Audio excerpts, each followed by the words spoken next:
Bienvenue dans cet entretien avec l'avatar d'Henriette Gesundheit. Aujourd'hui, on plonge vraiment en profondeur dans 3 domaines qui se croisent sans cesse. L'analyse du discours, la théorie de l'énonciation et la pragmatique. L'idée générale, c'est simple à dire, mais très riche à penser. Le langage n'est pas seulement un système de signes.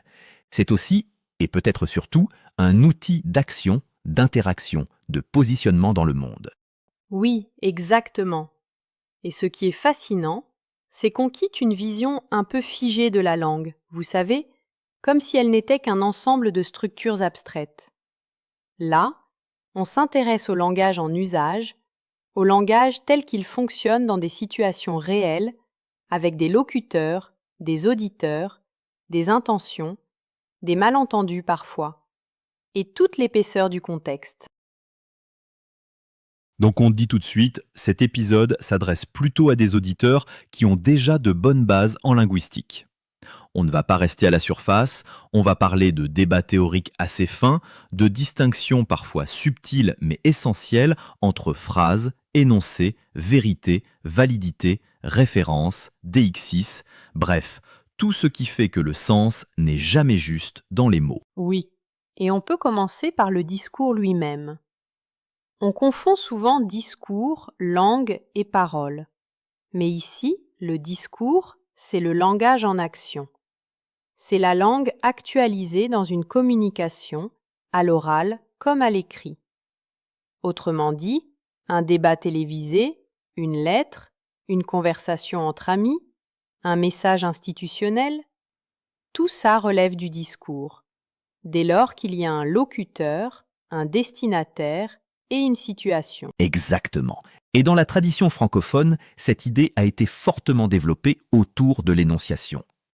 Des synthèses académiques récentes rappellent d'ailleurs que chez Benveniste et chez Culioli, on cherche à décrire les traces des conditions d'utilisation de la langue dans la langue elle-même. Donc, on ne regarde pas seulement la structure, on regarde aussi comment cette structure est investie par un sujet parlant. Oui, Cette focalisation sur l'action change tout. On ne demande plus seulement ce qu'est la langue, mais ce qu'elle fait. Et là, forcément, on arrive à la pragmatique. oui, et le mot lui-même vient de l'idée d'action.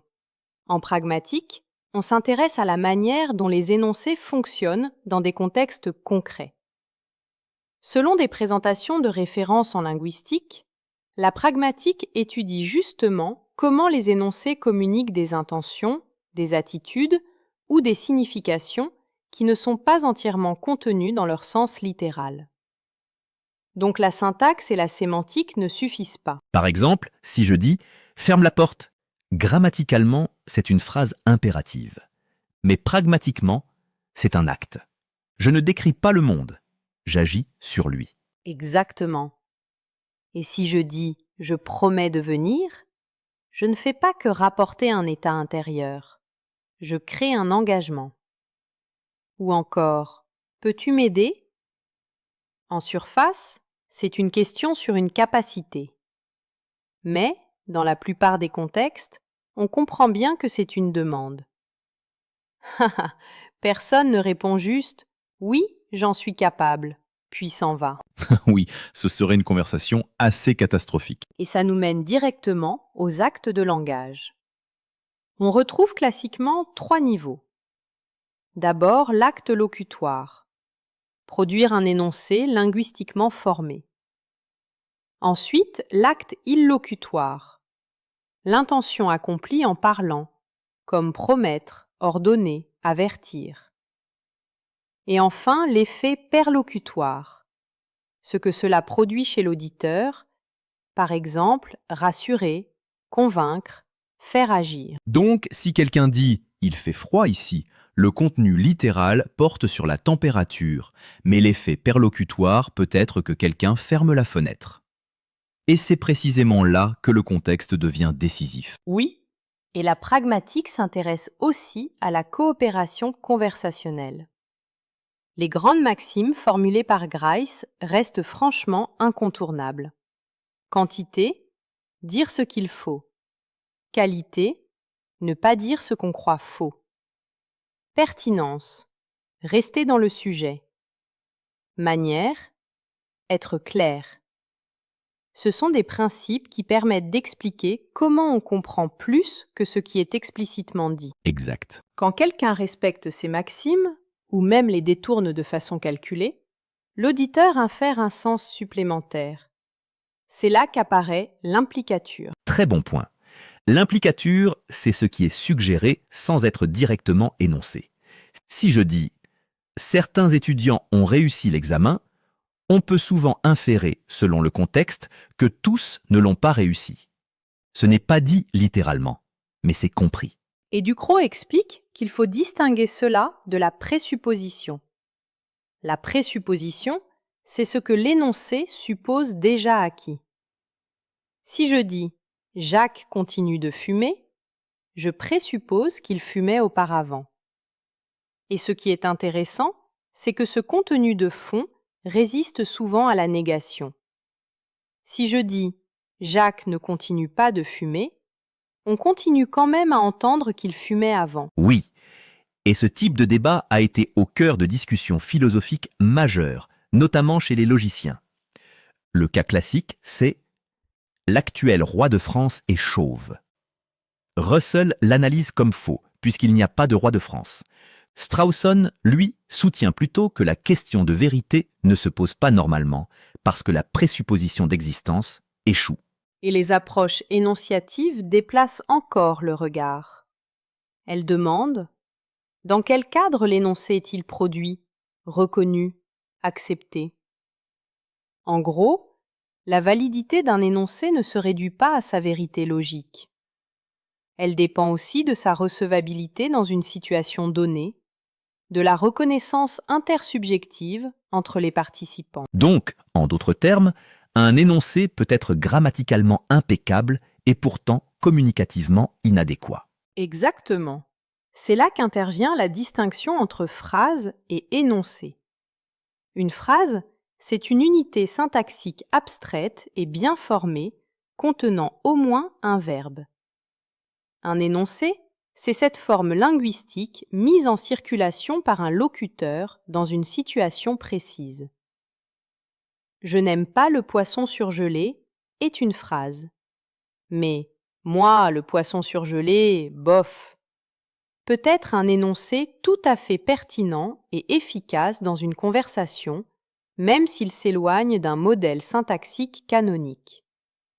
Par ailleurs, pour des raisons physico-culturelles, certaines phrases bien formées, comme « le paillasson est sous le chat », même si on en comprend le sens, aura du mal à servir d'énoncé, car elle pourra difficilement être formulée dans une situation concrète. Et ça nous rapproche de la théorie de l'énonciation, notamment chez Benveniste. Là, la question centrale devient qui parle, à quel moment, depuis quelle position et avec quel marqueur linguistique de cette position. Oui, chez Benveniste, l'énonciation est l'acte individuel de mise en fonctionnement de la langue. C'est fondamental. Des travaux de synthèse sur son œuvre rappellent qu'il a accordé une importance décisive aux pronoms personnels, aux formes de la déixis et aux adverbes temporels relatifs comme « aujourd'hui ». Tout cela inscrit l'énoncé dans une subjectivité et dans un moment de parole. Par exemple, quand je dis « je pars », le « je » n'a de sens que par rapport à celui qui parle, ici et maintenant. Ce n'est pas une simple forme grammaticale, c'est un embrayeur de subjectivité. Oui, et pareil pour « nous sommes arrivés », qui engage un groupe, un repérage temporel, une perspective. Benveniste a vraiment montré que certaines unités de langue ne prennent sens que dans l'acte d'énonciation.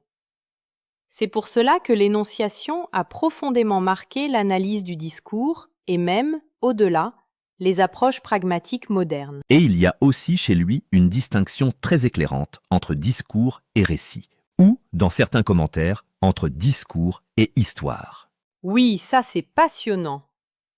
Le discours se caractérise par la présence du sujet parlant, par des déictiques, par des marques de modalité, par des temps liés à la situation d'énonciation. Le récit, au contraire, tend vers une plus grande distance énonciative, avec un effacement relatif du locuteur. En gros, dans le discours, quelqu'un parle à quelqu'un depuis un présent d'énonciation. Dans le récit, cette scène peut s'estomper. Donc, aujourd'hui, je te raconte mon expérience, relève clairement du discours, tandis que il était une fois un roi met en place une autre configuration, plus narrative, plus distante. Oui, même si, évidemment, dans les textes réels, les frontières peuvent se mêler. Et c'est ça qui est beau d'ailleurs. On ne manipule pas des cases rigides, mais des régimes de fonctionnement. Parlons maintenant du grand débat théorique. Structuralisme contre énonciativisme. Le structuralisme analyse la langue comme système d'unité et d'opposition. Phonème, morphème, lexème, combinaison, contraste, tout ça est essentiel. Bien sûr, le structuralisme a apporté une rigueur immense. Mais l'énonciativisme dit, en substance, attention, les formes ne vivent pas toutes seules. Elles n'acquièrent leur pleine valeur que dans l'usage. Plutôt qu'expliquer de façon métalinguistique qu'une orange est une espèce de champignon, alors qu'une orange est un fruit, dire « une orange, c'est ça » ou « regarde, une orange » dans une forêt, ce n'est pas simplement choisir d'autres mots. C'est construire une autre relation à l'interlocuteur, à la situation, au geste, à l'attention partagée. Donc le sens ne vient pas uniquement des oppositions internes au système, mais aussi du contexte situationnel et de l'implication du locuteur. Voilà. Et c'est exactement pour cela que la déixis devient si importante. La déixis, c'est tout ce qui ancre l'énoncé dans la situation. La personne, le temps, l'espace, parfois le statut social, et même l'ostension quand on accompagne la parole d'un geste. Oui. On peut distinguer la déixis personnelle avec je, tu, nous, la déixis temporelle avec aujourd'hui, demain, maintenant, la déixis spatiale avec ici, là, là-bas, la déixis sociale avec des formes comme papa ou votre majesté, et la déixis ostensive, par exemple quand on dit « prends cette chaise » en la montrant. C'est le contexte et la situation qui permettent d'interpréter ces formes. Si je dis « tes clés sont ici », le mot « ici » n'a de valeur qu'à partir d'un centre de repérage.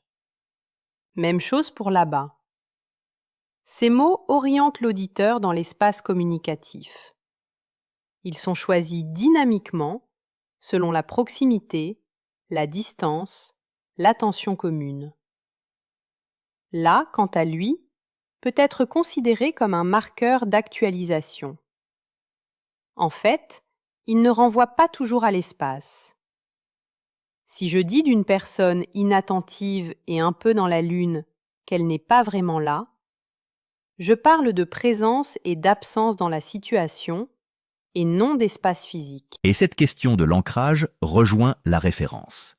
Référer, c'est désigner des objets, des personnes, des situations du monde, ou du moins d'un monde discursif partagé. Oui, et cet ancrage se prolonge avec l'anaphore et la cataphore. L'anaphore renvoie à quelque chose déjà mentionné. Paul relit les notes qu'il a prises. Le pronom renvoie en arrière. La cataphore, elle, renvoie vers l'avant. Nous allons procéder ainsi. Puis l'explication vient après. Ces mécanismes créent de la cohésion et guident les attentes de l'auditeur. Et là, on voit vraiment le discours comme processus, pas comme simple juxtaposition de phrases. Chaque élément s'appuie sur ce qui précède, prépare ce qui suit et organise l'interprétation. Absolument. Et si on veut aller encore plus loin dans cette dynamique, il faut évoquer Antoine Culioli.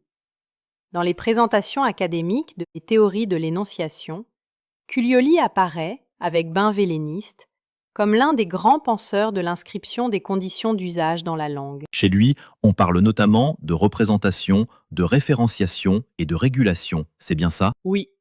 La représentation, c'est la construction d'un contenu notionnel, par exemple, l'idée d'un chat. La référenciation, c'est l'opération par laquelle on rapporte ce contenu à une occurrence, comme le chat dans la rue.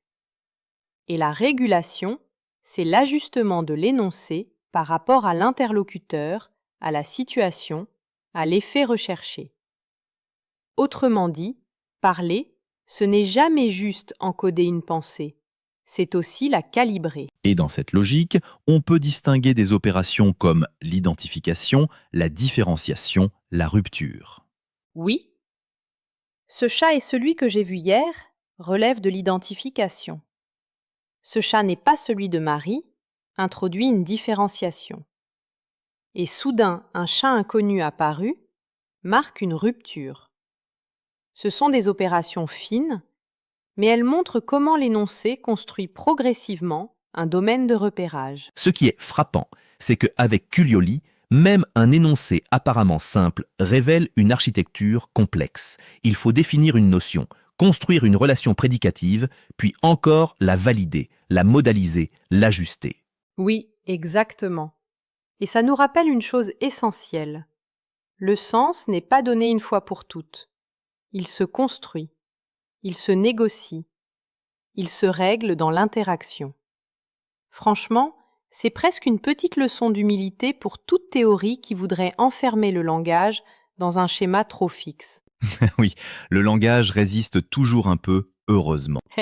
Et c'est pour ça qu'on l'étudie encore. Alors, si on récapitule, le discours, c'est le langage en action. La pragmatique nous montre comment les énoncés accomplissent des actes, produisent des effets, génèrent des implicatures et reposent sur des principes de coopération. La théorie de l'énonciation, elle, insiste sur l'inscription du sujet parlant, sur les marqueurs de personne, de temps, d'espace, sur le fait que chaque énoncé est situé.